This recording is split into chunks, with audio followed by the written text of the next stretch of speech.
भारत देश हा कृषी प्रधान देश आहे आणि इथं प्रधानता ही शेतकऱ्याला मिळायला पाहिजे, शेतीला मिळायला पाहिजे, पण तसं होताना दिसत नाही।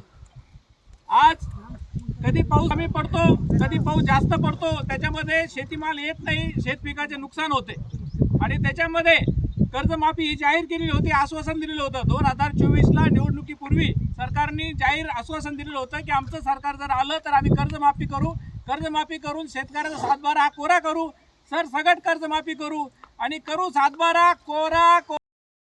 पुढे गेला हा कोरा 7/12 आले, निवडणूक झाली, बहुमत मिळालं, सरकार आलं, तुमचं विसरून गेले का तुम्ही? तुमच्या सरकार बहुमत झाल्यानंतर हिवाळी अधिवेशन झालं। हिवाळी अधिवेशनामध्ये राज्यपालांच्या कर्जमाफीचा कस सुद्धा निघालेला नाहीये। त्यावेळेस सुद्धा काही आमदार साहेबांनी कर्जमाफीचा विषय मांडला हिवाळी अधिवेशनामध्ये। त्याच्यामध्ये बबनराव लोणीकर साहेब असतील, आणखीन जे काही ज्यांनी कर्जमाफीचा मांडला विषय, त्याच्यानंतर अर्थसंकल्प अधिवेशनामध्येही राज्यपाल साहेबांनी कुठेही कर्जमाफीचा विषय घेतलेला नाहीये।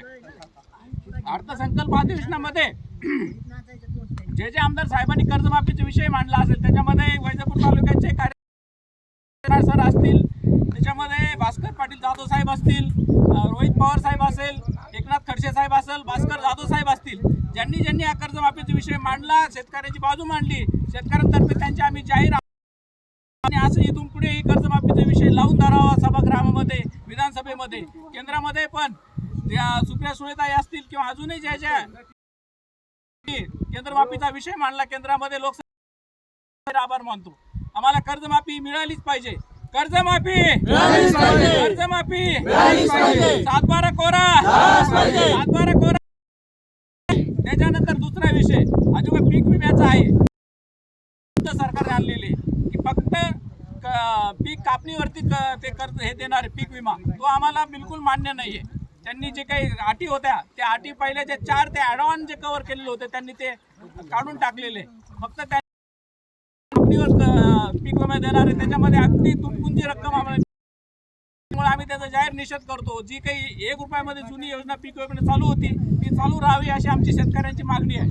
जुनी पीक योजना चालू राहिलीच पाहिजे, जुनी पीक योजना बंद, योजना बंद।